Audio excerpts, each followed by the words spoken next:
Bună ziua tuturor și bine v-am regăsit! Haideți să vedem pentru cei din Zodia Rac cum va fi această lună mai în care ne aflăm și, bineînțeles, atât cât mai rămâne din ea, o etalare generală. În iubire, în carieră, în finanțe și, de ce nu, poate ne spun cărțile și surpriza pentru voi. Să vedem cam care ar fi surpriza lunii mai pentru voi, pentru cei din Zodia Rac. Hai să vedem. Surpriza lunii pentru voi. Păi, văd că în primul rând aici se vorbește de iubire destul de mult și o parte dintre voi, cine știe, poate întâlniți pe cineva nou sau poate că persoana de lângă voi vă face o surpriză. Nu se știe, da? Dar hai să vedem totuși mesajul cărților pentru voi. Aici, așa cum am spus, încă de când am așezat cărțile, vorbim despre îndrăgostire. Îndrăgostire, bineînțeles că poate fi vorba și despre o persoană nouă, dar totodată poate fi vorba și despre o persoană, poate din trecutul vostru sau poate din prezentul vostru. Ideea este că, într-adevăr, voi iubiți foarte mult această persoană, însă această persoană a ales să plece sau poate că alege să plece în această lună mai. Ai iubit această persoană foarte mult, poate încă mai iubești persoana, dar sufletul tău s-a săturat de așteptări și goluri. Simți că dai, dar nu primești la același nivel de profunzime.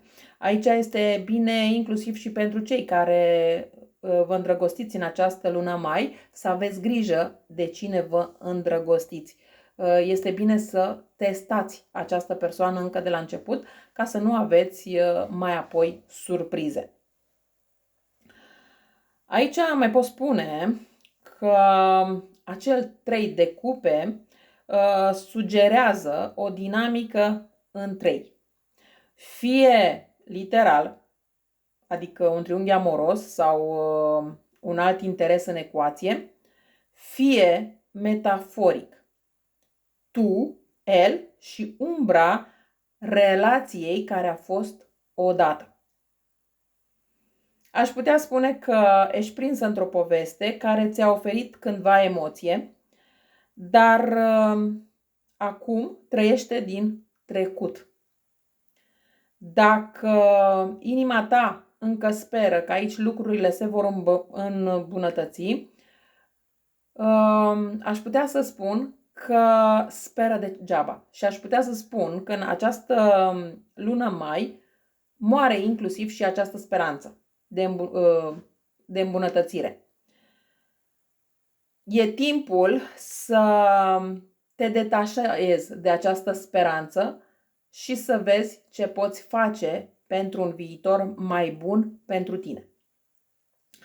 În carieră ești în stare de vigilență, analizezi, observi, probabil te afli într-un mediu unde nu ai încredere totală și, într-adevăr, ai motive destul de întemeiate. Aș putea spune că, din punct de vedere al carierei, în această lună mai nu e timpul să faci mutări radicale. Dar este foarte esențial să nu ignori semnalele pe care le ai. Colegii, șefii sau oportunități care se ivesc și care îți stârnesc suspiciuni. Este bine să îți asculți intuiția, pentru că voi, cei din Zodia Rac, aveți o intuiție foarte, foarte bună. Și este bine să aduni întâi informații, vezi cine este autentic și cine nu și cine joacă doar un teatru profesional. Și mai apoi poți lua anumite decizii în legătură cu cariera. Dar eu zic să aștepți să treacă această lună mai și mai apoi să iei decizii în legătură cu cariera. Din punct de vedere al finanțelor, pot să zic aici că te simți destul de blocat sau blocată din punct de vedere financiar, dar acest blocaj este mai mult la nivel mental. Pentru că tu te temi de eșec, te temi de pierdere, te temi că dacă într-o bună zi nu vei mai avea bani deloc, ce vei face?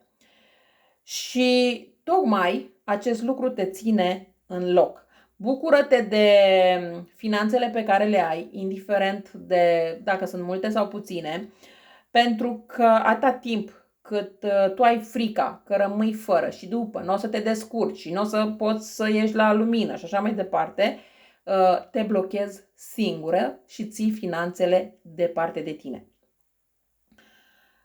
Pot să spun că această frică e mai mult la nivel subconștient și asta, în primul rând, te sabotează în a face și alte lucruri pentru a câștiga bani sau a face ceva mai mult pentru a câștiga ceva bani.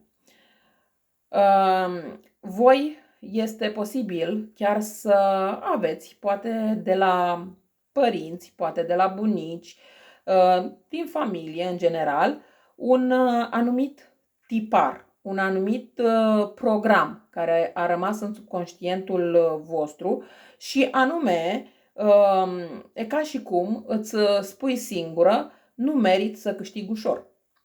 Banii trebuie câștigați prin sudoarea muncii, da?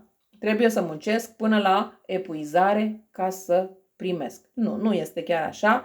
Trebuie să depășiți aceste programe pentru a avea această abundență la bani. Pentru că, într-adevăr, voi aveți o abundență la bani, dar atâta timp cât în subconștient gândiți aceste lucruri care vă blochează, nu puteți să vedeți abundența pe care o aveți.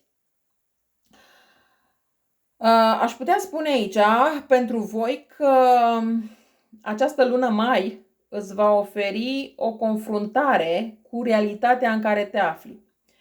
Fie este vorba de o veste pe care o primești, fie este vorba de o ruptură, sau poate fi vorba inclusiv de o revelație emoțională, ceva ce te va forța să alegi între loialitate față de ceilalți, dar și de loialitatea față de tine însuți, de care ai cam uitat.